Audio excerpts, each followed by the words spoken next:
I'm here with Mr. Wilson. He's gonna take us on his journey. Mr. Wilson, Yes, sir. based on what I learned about you, based on where you were to where you are now, I would have considered you to be a very successful person. Take us a bit on your journey as to how you get here. Thank you for having me. It's my pleasure. Yes, man. Where should I start?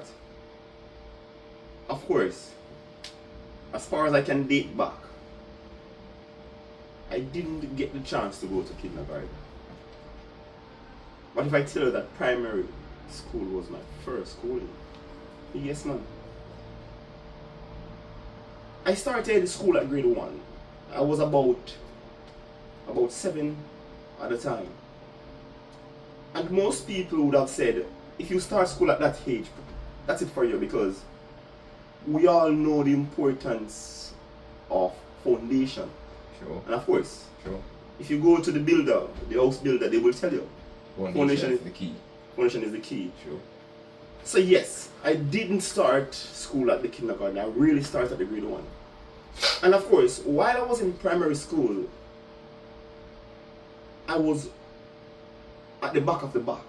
That's how slow I was. At that time, I used to consider myself the slowest child in the world, if you ask me, because of my academic skills at the time. I was very poor. I was so poor that at the end of grade 1, I didn't matriculate to grade 2. I had to repeat grade 1. That's how slow I was. So I know how slow I was at the time. And of course, I know a lot of persons would be wondering, based on what you have just said, is it even possible to become anyone in terms of the academic or the academia environment? But yes, I have spent 7 years in primary school. And at the end of grade 6, I barely could spell my name. I couldn't spell my name. I can recall while I was in primary school, I was a laughing stock, to the extent where students used to go above and beyond just to have a conversation with me. So they can ask me to spell words such as donkey, dog, cat, because they knew I couldn't, just to have a good laugh. I can remember being in grade 6 and GSAT was drawing close, but I knew I couldn't do it. I remember while being in primary school, I used to simply look on the whiteboard and just copy what was on the board because I couldn't write. So what I did, I spent 7 years just drawing what was on the whiteboard. I was that slow. And to make it even more interesting, during my 7 years, I only spell or call one word. And the question would have been, how did you call this word if you were that slow? During those times, students used to do regular reading as a test. So at the end of the year, you will be required to read and also call a word. I remember I had a friend, I don't wish to disclose his name. He would have went before me and he would have read, and also he would have called a few words. He came back in the class and he said, of course they called me Terror. They said, Terror, there's one word on the sheet that I remember. Given the fact that you haven't called a word, even though you have been here for 7 years, I'm going to help you to call this word. And I remember he said to me, the word is H-O-T, hot. And he said, please try and remember this word. He said, please don't disappoint me. Remember this word. And I kept on repeating the word, and waiting at my chance to go and read so I can pinpoint this word and call it. And yes, I did. I called the word hot. And that was the only word I would have called, or I would have known after 7 years in primary school. So the journey was long. And of course, I remember when I did GSAT, and I was standing in devotion knowing that this is a time.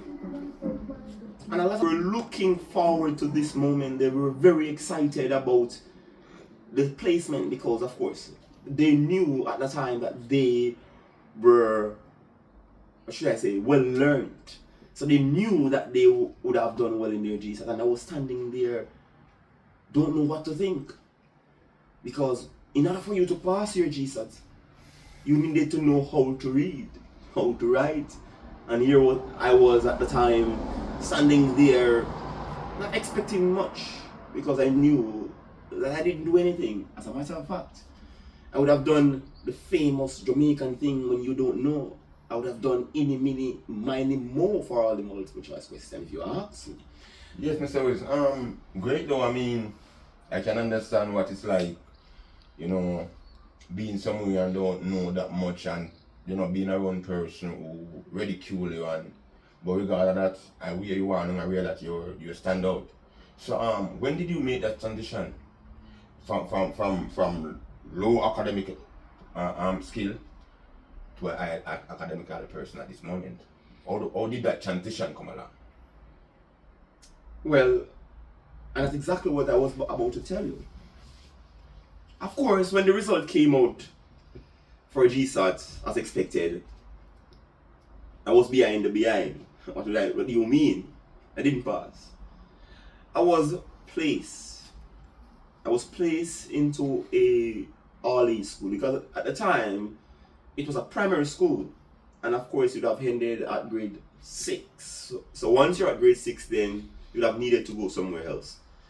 Of course, I wasn't academically inclined enough to be placed in a nice school, so there had to be something else. And of course, the escape route was allow him to go in all-age school, man, where he can continue. So I was placed in all-age school, and if you ask me, the breakthrough was very close at that time. When I went to all-age school, as a matter of fact, I went to Chapelton All-Age, and when I went to Chapelton All-Age, what made matters even worse, given the fact that I was already being placed in an all-age school where the bottom of the bottom was.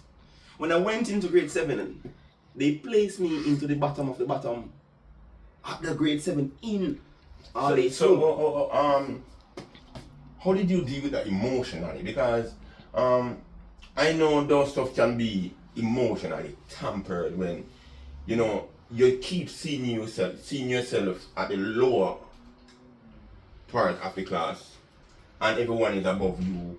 How did you deal with that? And like on an emotional level, how did you cope with that on a day-to-day basis? It was tough. It was tough. Because during those times, I couldn't see myself being taught or becoming well learned. So for me, it was very bad. And let me tell you how bad it was. It was bad to the extent where I remember I used to go to Sunday school. And most of the time when I go to Sunday school, I would be required to do some amount of reading from the Bible. You know, because yes. Wow. And I remember there was a time when I was in grade 6 and then other students, I was in grade 1, grade 2, they were reading. And whenever it comes to my time to read, I would just stand there looking in space because I knew I couldn't do it. I remember there was a time it became so bad that while I was sleeping the Saturday night going into the Sunday morning, I couldn't sleep because I knew tomorrow would be Sunday and I would be expected to go to church. So what you're saying to me, it was hard for you to go to school or to church because of your academical skill. You were so fear of somebody giving you something to read, somebody after to call a word. So that would have been your biggest fear. That was massive. So when you go to school, you would have like beg God himself to say, don't let anyone ask me any question today. Don't let the teacher point on me. So if you ask me, that might be being very tough. Yeah, it was. To the extent where, and even that part with the church, I woke up the Sunday morning And I took it upon myself. I got a brilliant idea while I was sleeping. Yeah. And the idea was, wake up earlier than everyone. You can't go to church without a shoe. So what do you think I did? I went and I looked for that shoe. I looked for the shoe. And I ensured that I hid it somewhere that where no one could find it. And to make matters even worse, when my mom asked me, she said, Terry, church time. I said, Mom, well, you know, I don't have any shoes. I can't find my shoes. And I proceeded to help her to look for the shoes. And we couldn't find the shoes, of course, because I would have been the one leading the search party. So we didn't find the shoes.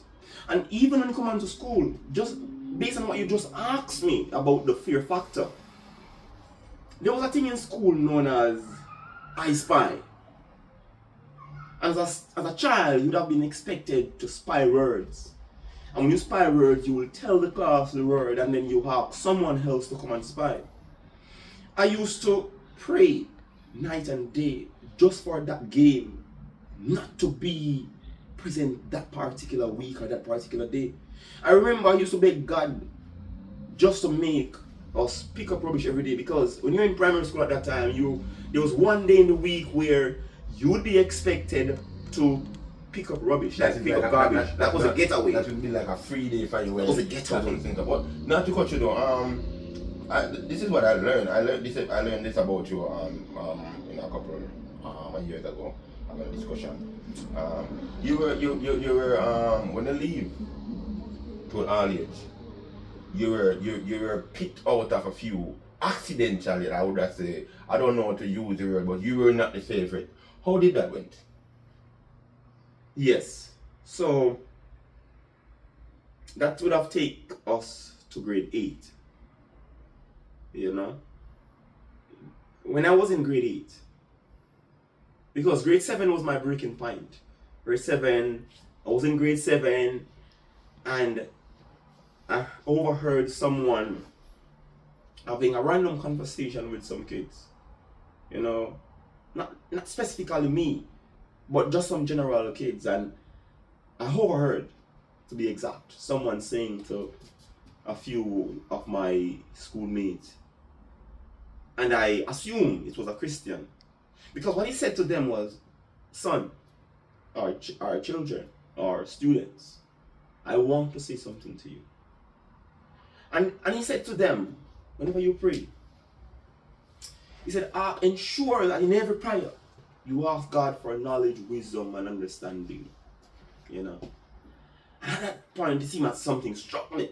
It seemed as if this message was for me despite it wasn't intended. You know. And when it struck me, I decided, wow, these words will be my alma mater. This word will be my go-to. And philosophically, I made it into my prayer. And I would have asked God day in, day out, night, day, God, I'm begging you. I know I am unable to read. I know I'm unable to write. But I based on what this young man has said to my classmate, he said if we ask for knowledge and wisdom and understanding, then the Almighty will provide us with it. So I started to ask God day in, day out, please, for knowledge, wisdom, and understanding. And that was my breaking point. The more I asked, the more that knowledge would have been bestowed upon me.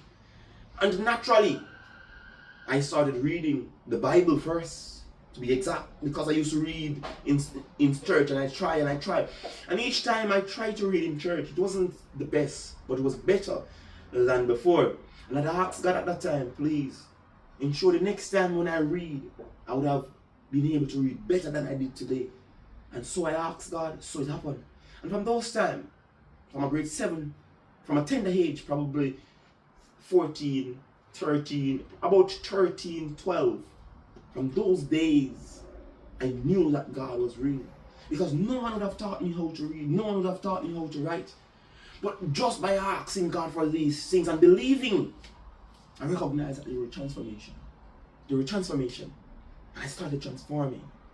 So to go back to the point where you asked me what would have happened, because I was accidentally picked upon it, it is a fact that had happened. I was in grade 8. And of course, I was much faster now because I would have been praying long enough, because I would have been praying from grade 8, from grade 7, but I was never the best. But I could have read and I could have write at that time. I remember there is this thing in all age school, in particularly my all age school, where when you're in grade 8 or grade 9, you may be granted the opportunity to go to your technical high school to do a special entrance. And I remember my teacher at the time, she came into the class and she said, 3 students will be selected from this class to go to their technical high school to do the special entrance. And I sat there. When I sat there, I could feel something saying that you will be chosen to go to your technical high school. But guess what? When the teacher chose the 3 students, I was excluded. And I was sitting there disturbed. I was mad. But I was vexed. Because I was saying, based on what I heard, it was so clear that I should be one of these persons. And I said to God, God, if it is your will, let it be done. And I sat quietly. I remember when the time drew near for everyone to go to Fair Technical High School to do the exam. Or should I say accidentally? I can say accidentally. One of the students that was chosen from the 3 got sick. She got a goiter problem and it started acting up during that time. And I was seated seeing all of this unfold right in front of me. And I remember I said to God, again, God, if it's your will, let it be done. I remember the teacher looked around and she chose my friend to replace that girl. And I said again, God, if it's your will, let it be done. I remember when the time drew closer, for some reason or the other, my friend that was chosen as a part of the 3, he was just absent. Don't know where to find him. I remember I was seated in the class and seeing all of this unfold. They didn't know that I was watching. And I said, God, let your will be done. And I remember she called 2 more students. And there was some back and forth. I don't know what was going on. It seemed as if there was some bird paper. I see a student with that bird paper, so they couldn't go. And one of them were too old. One couldn't find the bird paper, one was too old for the exam. And I remember the teacher, 2 of them were standing there. And she said, I heard she whispered to the next teacher and said, you have to send Torren. And I was there saying, God, it's your will, let it be done. And they called me. When they called me, I was expecting it. So apparently you would have been the wild card. I was behind again, man. I was way down there. I was not even a part of the card. Okay. I wasn't even a part of the card. I wasn't even a part of the card. So she called me. And she said, Torren, you know, XYZZZ as a result, we have to send you to Vera Technical High School. And I smiled. She said, please don't make us proud, don't fail us. So what she was saying at that time, she's gonna send you to do that exam that somebody else was unable to turn up for. So you was, to me, you was not, they didn't see you as a candidate to represent them in that particular manner. No.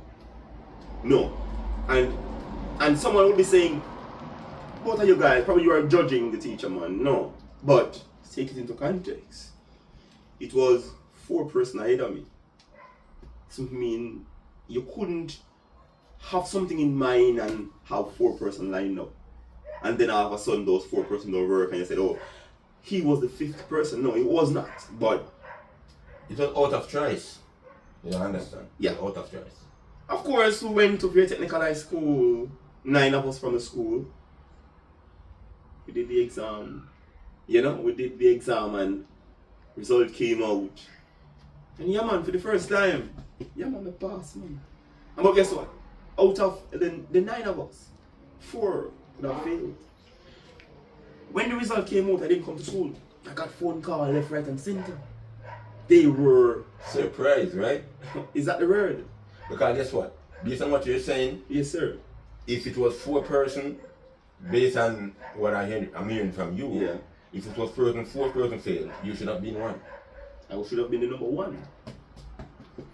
But I don't want to run without recognizing or acknowledging the fact that what I've just said to you, it's 0% terror and 100% God. When I said to you that I heard something, I know some of my listeners would be saying, I wonder, is he hearing voices? Is it ghosts? But it is beyond the ghost. Well, I know typically I'm a God-fearing person, and yes. I can understand what you're saying. But I know when you say faith without work. So yes, of course, I was successful, and that would have landed me right into Very Technical High School. Yes, man, my alma mater.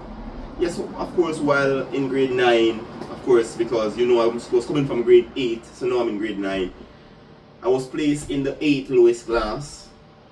But how did you feel? When you was at the earlier school, you was placed at the back of the back. Yeah. But you were not confident within yourself that you will have been anytime at the front. No.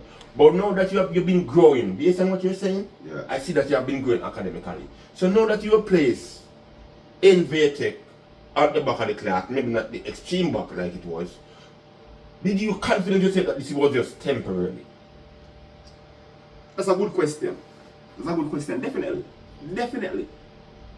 When I was placed there, based on the journey, it was clear that there was greater heights, because despite being placed there, it was beyond what I would have expected probably for a year ago. So being in the 8th lowest class, I started working harder. And of course, in no time, grade 10, I was placed in the fastest stream in grade 10. Yeah, given the fact that you say you started to work harder, what would have been some of the changes that you would have encountered during that time? What are some of the things that you started to do that you was not doing? You know what I mean? Because changes come with difference. Yeah. So what were some of the different things you would have been doing to say, okay, would have ready to take me to the national level, apart from what you were doing when you were at the lower level? Of course. I spent more time in the book. Alright, I spent more time in the book. And I also spent more time praying. And my faith was much stronger at the time. And that would have yielded results. You know? So it was more work, more faith. And more work, more faith would have resulted in progress. You know? What I know a little bit about you, you know that, right? Yeah. But what I know about you, you're passionate about soccer. But I learned that at some point you had to choose something that you're passionate about. So you're in the midst of education versus football. So you would have to differentiate your academical performance versus the practical, which would have been the football, and you choose to do the academical part. Why didn't you play football, which you were so passionate about? Well, as a child, I was very observant.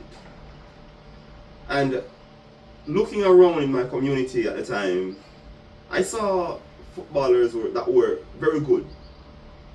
But I recognized that they would have just played for high school, and all of a sudden they were either on the street, not being employed. So during that time, I had to make a decision. And it was never the easiest one to do. Because football was dear to my heart. That's what I knew when I couldn't do schoolwork. But what I learned, right? And I was in the school as well. Yeah. And I know football was like the hardest thing to avoid because it comes with a lot of attention. Yeah. Trust me, you have the girls, you have the spotlight, you have everything. And at that time you were there as a young man, young person. I mean, they're seeking for attention like everybody. I mean, it's amazed me to know that you take the road to say yes, I'm gonna avoid where all the attentions are, to focus on where it's like chatting on a journey where you take on something by yourself. So you actually isolate yourself from the majority. And that's, I would have said that, you know, that to me is amazing. And based on your story, I think that many young men today should take a story from your book. Because to me, the majority is not where the success is. And it is very hard, and I know, to go where the minority are. And that's what you do. And that really, although I'm in the interview right now, I can really feel the tension, you know, of the great decisions that you have made. But take us back, you ended up to become a prefect at the Vedic High School. Yes. How did that went?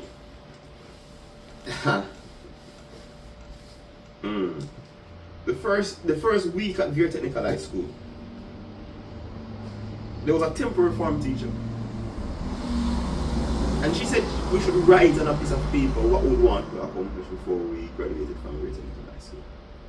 And from primary school, from early school, I always aspired to be a prefect. And what I wrote on that paper was that I wanted to become a prefect. When I reached grade 10 at Veer Technical High School, my name was on the prefect list. And of course, miraculously, it was removed. You know, it was removed. Don't know why, but it was removed.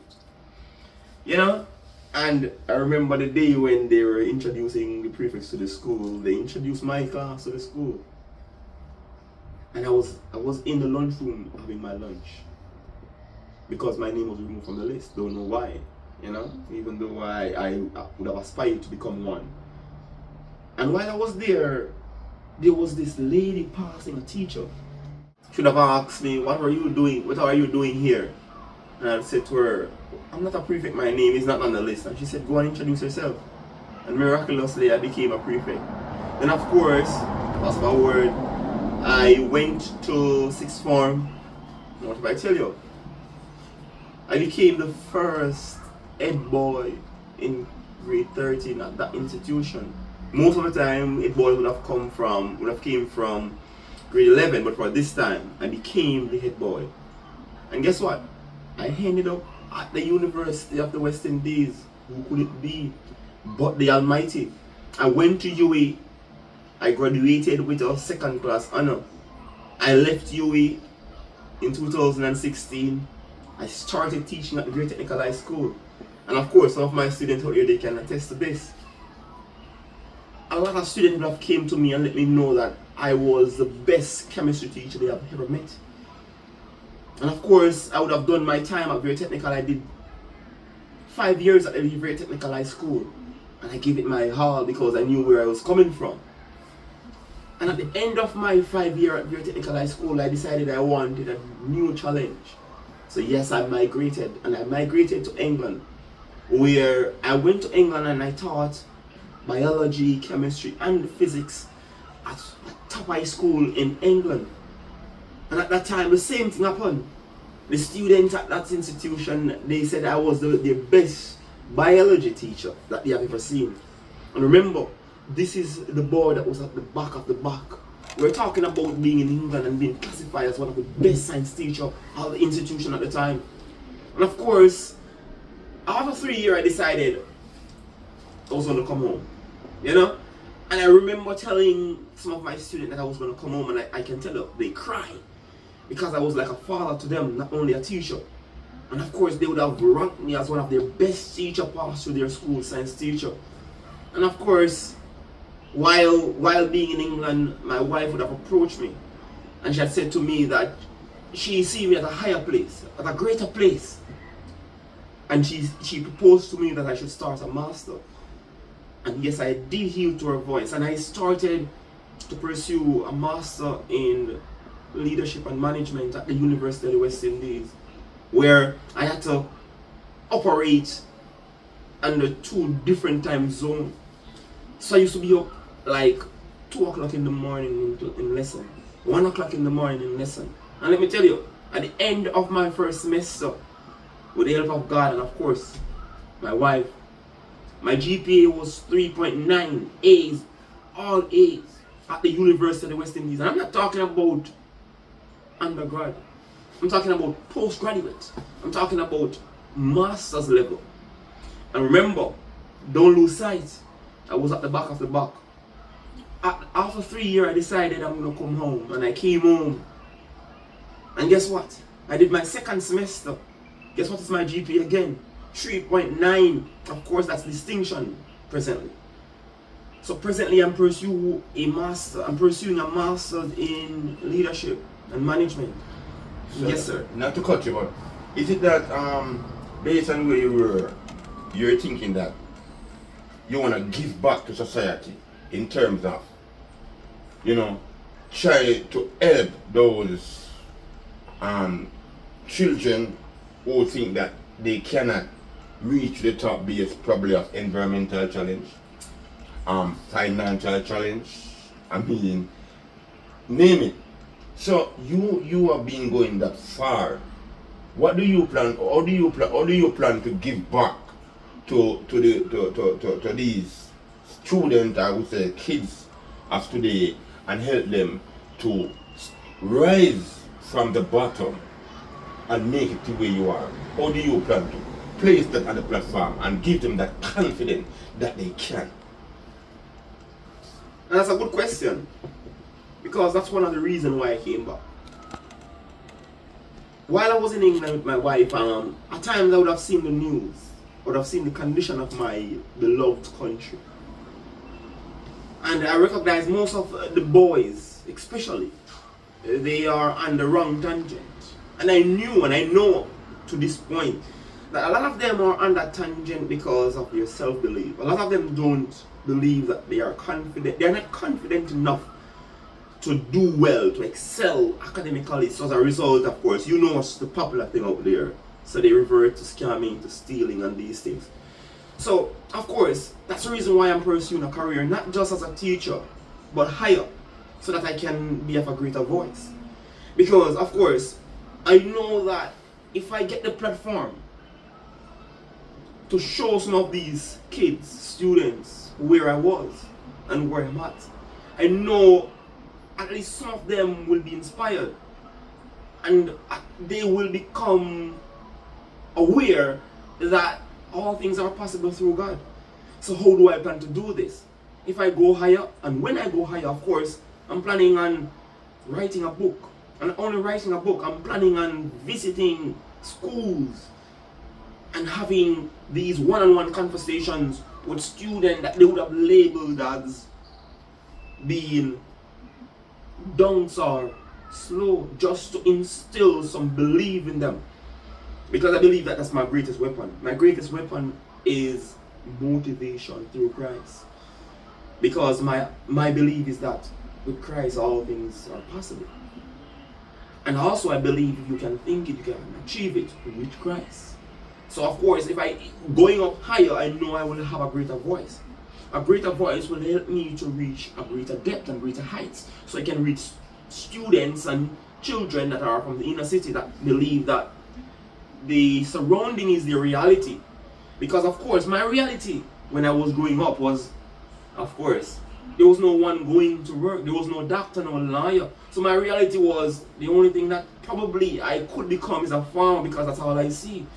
So doing this master, the objective is to reach a greater depth and a greater height and a greater width, so that I can help the lost. Help the man that believes that it is impossible.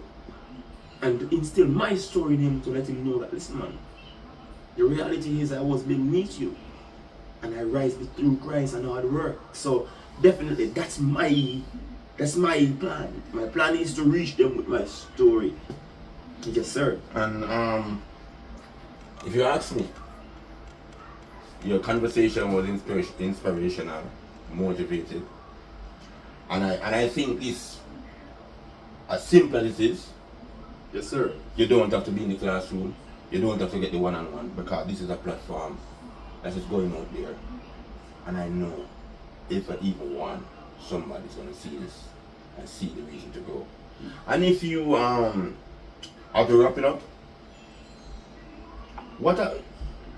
as a person coming from, let us say that, the ground floor, or as a matter of fact, beneath the ground, what are some of the advice you would have given to these, as we're talking about the environmental challenge, the parental issue, name it, the social media distraction and all these things that are affecting our young boys and girls?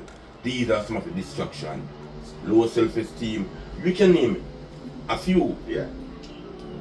What are the last message you would like to pass on to these individuals? Because most of these young guys, young ladies and young men, it's not that they don't have potential, but they don't find a person who believes in them. How do you, the little message you could put across to say you can? Simple put. If I could, you can. Because I was there. I was one of them that struggled with self-belief. I was one of them that was in a community that was promoting any growth. So I was where you are. That's what I'm telling them. And I rise because God helped me. So what is my advice? First, put God first. There's no going around it. And of course, some of you guys will be saying, oh, I'm not a Christian. I'm introducing you to the faith. Put God first. And just like what you have said to me while you have conducted this podcast, you said, work without faith is dead, and so is faith without work. So I'm saying to you, put the faith to the test and work. Believe in yourself. The reality is, if everyone believes in you, and you don't believe in yourself, you're twice defeated in this race called life. So the greatest thing is to believe in yourself. And if you believe in yourself, work hard, believe that God will help you. The sky is the limit. So the first thing, put God first. Second thing, work hard. Third thing, believe that you can. Because this is what I'm going to leave with you. If you believe you can, you can. If you believe you can't, you can't. And one of Les Brown's famous quote, he said, when life knocks you down, as a matter of fact, he said life will knock you down. But he said, when you drop, when you land, he said, ensure you land on your back and not your face. He said, if you land on your back, then you will be able to look up. He said, if you can look up, I'm telling you today, you can get up. Go for it. Alright, Mr. Wilson, well said. It's nice to have you, man. It was very inspiring. Yes, and sir. motivating, and I'm looking forward to an interview to at some given point. I'm looking forward to that interview, sir.